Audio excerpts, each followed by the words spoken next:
عمرت حياتي بصاحبتي، ولكن ما كنتش عارفه بلي الكلمه اللي غتنصحني بها هي الساروت اللي غيحل باب جهنم على داري ومكانتي في قلب راجلي. خليكم معايا باش تعرفوا قصتي. هذا عمر ومراته ليلى، كوبل باقيين صغار عايشين بخير في حياتهم، كيبغيو بعضياتهم وكان كلشي كيبان مزيان. حتى جا النهار اللي قرر عمر يقول لمرته فيه: ليلى، هاد التمرد الخادم كنشوفها في عينيك، كنبغي نرجع لداري ونلقاك مرتاحه.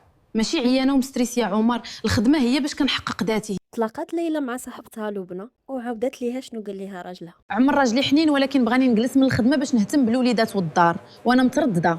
شوفي فاطمه، هادشي فرصه، قولي ليه تجلسي، ولكن بشرط يكتب لك الدار في سميتك. الا كان كيبغيك بصح غيديرها، هكا غتامني مستقبلك قبل ما يغدر بك الزمان. فكره ناضيه مزيان، ضمن حقي ومستقبلي. ليلى دخلات لهاد الفكره لدارها وقصدات راجلها وقالت له: عمر، انا غنجلس من الخدمه، ولكن بغيتك تكتب لي الدار في سميتي، خاصني نضمن مستقبلي ومستقبل ولادي. ليلى، هذه دارنا بجوج، علاش هاد الهضره دابا؟ انا وياك واحد، علاش التوثيق؟ هذا هو اتفاق. الا كنتي كتطيق فيا ديرها. بغيتي الدار واخا جات كلاله. شكرا. عمر بلا ما يكثر الهضره هز وريقاتو وقال ليها بعزة نفس: بغيتي الدار؟ هاك الدار، ولكن الروح اللي كانت بيناتنا راه قتلتيها بهذا الشك ديالك. ودابا خودي الدار وجلسي فيها بوحد. ملي طاحت الثقه بيناتهم وبدا الشك والوسواس، سالات الامور بيناتهم بالفراق. ليلى تبدلات عليا بزاف، ولكن ايجي نهار اللي اتندم عليه. دارت الايام وتلاقات ليلى مع لبنى وعرفت الحقيقه. تبارك الله عليك حبيبه، جيتي فنه. شكرا حبيبي.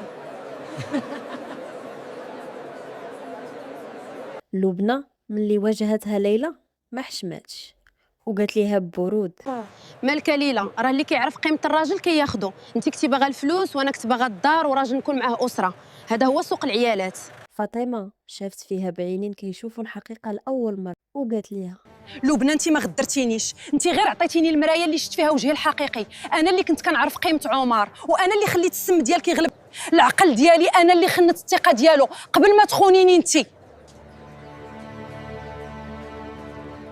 الدرس اللي تعلمته غالي، الدار اللي كتبتها باسمي خلاتني بوحدي، والحب اللي بعته بالطمع خلى بلاصتو خاويه. كوني انت الاصل وما تسمحي لتا وحده تولي هي الساروت حياتك.